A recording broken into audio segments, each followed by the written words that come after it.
Well, it's time for another Election 2021 interview. Now, this is interesting. Kate Lord-Brennan with us. I mean, this was because you are an MLC. Mm-hmm. So we had to start just quickly. Do you have to resign? Can you stay where you are? What's the mechanics from going MLC to potential MHK? Just very quickly. Can you do it without any issues? Yes, is the short answer, and there's no requirement to resign. So I guess the question would be whether that would be beneficial to do that. It absolutely wouldn't. Certainly not at this time. There's still a lot of work to be done in Legislative Council in Tynwald. So I need to still recognise that as an existing duty. What's made you do it? I mean, you've got a taste for it, have you, being in MLC, but frustration that you can't make policy better than you can up there? Well, I think it's definitely the case that there is a difference between the role of an MLC and an MHK. And if you want to have that connection with the people in your area and represent, and yes, absolutely apply yourself more wholeheartedly to the bigger issues, make changes, advocate for policies, then that's something that it should be done from the House of Keys. So I guess I would rather take that chance and put myself forward to see what happens rather than just be a bystander, because effectively I will be watching all of that unfold, and it's a really important time ahead for the island. So I've decided to take that chance now. And you're going for the west, is that where you live? That's your area? I live in Peel, yes, Right. so it's Glenfaba and Peel. I mean, any particular sort of criticism or critique of who's already representing the area? I mean, do you feel they've done a good job, for instance? Well, the only thing I would say on that is that it's a difficult thing having an area represented by two ministers. I think it has suffered a shortage of candidates in the past, in all honesty, in Glenfaba and Peel, and this is just the day after I've announced. So I'm still getting feedback from people, which people I talk to just anyway because I live there and I hear about their issues, and I think we should always be concerned if there is any disconnect between the people in representation, and I would like to have that has connection. there been a disconnect? Let's be brutal here. You're going fighting for the seat. Well, you've got to say you're going to represent them better, aren't you?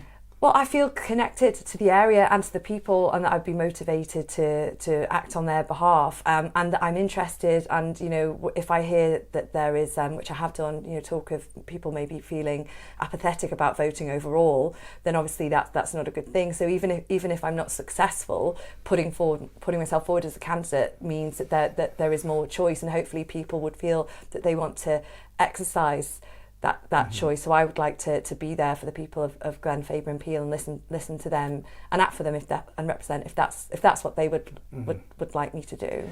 Oh, I presume you haven't got your manifesto out yet, but I mean, have you got those sort of key points? If you're going on the door knocking lager, which bit Saga, not lager, but lager, maybe. What would you be your sort of key points?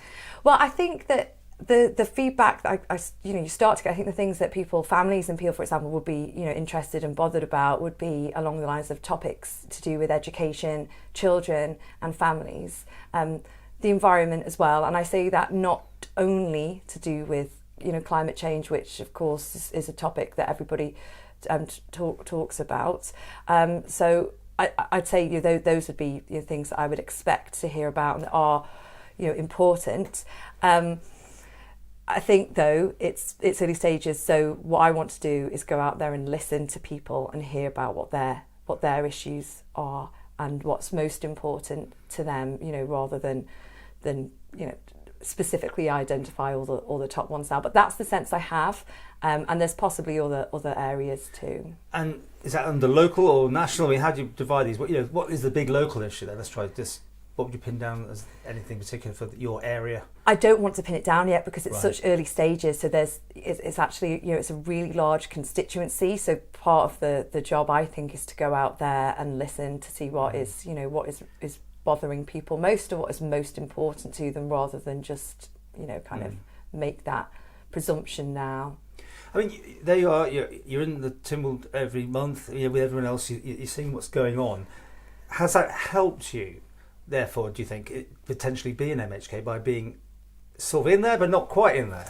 I think that's the thing, is because it's sort of I'd be new to being an MHK, but I'm not completely new to the systems at play, I guess. So you do get an insight into, you know, what works, what doesn't work, what the issues are, as you say, like nationally, or maybe, you know, from a government perspective, through being in Tynwald and seeing close up, you know, how things work. So that's where it's quite clear to me that there are elements of reform that will need to be pursued. And you're already on boards, aren't you? I mean, you're representing things, aren't you? I don't have a government role. You don't now, no. but you were OFT and things like that at one stage, weren't you? But you resigned from that one. I have resigned from the DOI. That was in 2019. It became clear to me. Interesting. Go on. Yeah. It became clear to me that you know, I've felt that if you're an MLC, you should be having a different role first of all than an MHK. Secondly, the idea of having MLCs and departments just you know, it just doesn't work. And the next thing is that you know, if you're carrying out an oversight and scrutiny role, you need to be able to do that. So it shouldn't just be about being kind of in that department and part of that collective, if you like, if you're in that position. So there were absolutely other issues too, because DOI is clearly a problem. But I at that point saw it was a clear distinction where I'd be better able to apply my efforts as an MLC on the scrutiny, the oversight, and the legislation. I hear you're very good at scrutiny. I mean, that's what MLCs are there for. I mean, that's the job, isn't it? Mm-hmm. You feel though you would like to be more active and bring forward. Have you got anything particularly like any acts you'd like to bring forward? Well, not in terms of legislation I'm thinking about, because certainly the ones that I mentioned at the hustings for being an MLC are ones that, you know, they have been advanced, you know, particularly, you know, domestic abuse was one of the ones that I mentioned, you know, prior to getting elected as an MLC. So I guess what the bigger point is that, you know, as a Keys member, you would be, you know, inputting and advocating for particular policies as a representative with a mandate from the people to do that. So you know, clearly that needs to be done for the House Keys. So which department would you like? I just wouldn't even have my mind on anything. Come on, you know how it works. Yeah, no, 100%. If they give you two, you must say, oh, that one more than that one, or something like that. Well, you probably understand that for me, the biggest jump would be making that jump from MLC to MHK. So the idea of any particular, you know, role on that, and also having insight to a degree as to how that works, is just completely, you know, that is not on my mind. I'd be, you know, more interested in the sorts of things that hopefully. What's your strong points, though? I mean, you know, if I was a chief minister and I'm looking to you, how would you sell yourself to me to say, well, I'm very good at X, Y, Z?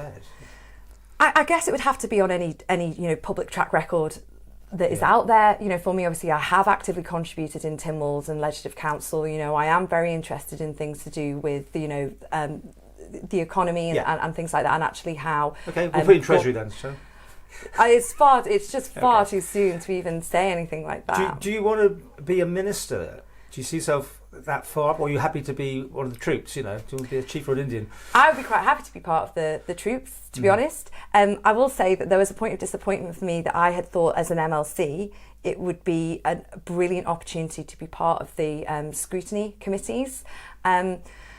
You know, they are so important in the work that they do. You know, but sadly, that was not even to be, because you know, the Council of Ministers block vote sees to even the participation of that. So I think essentially, whatever role I would have in, hopefully, if I were to be successful, if people were to trust me in Glenfaba Peel to do that, you know, I feel confident that based on the, you know, the experience, the insight I have, I've just got so much more to give, and that there is some kind of basis for having, you know, some kind of experience in various ways there. And I'd have to be judged on that by the people and by colleagues, I guess. You're standing as an independent undertaker, yes, because absolutely, this is going to be an interesting thing. You've all got to work together, and that's, do you feel you can bring that to it?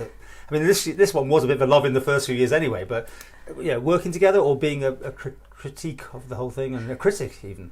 Well, I think that the next administration, the next House of Keys, is going to have a strong start and a fresh start, and there's absolutely going to have to be people working together, because, you know, you can see already this administration is coming, you know, to its end.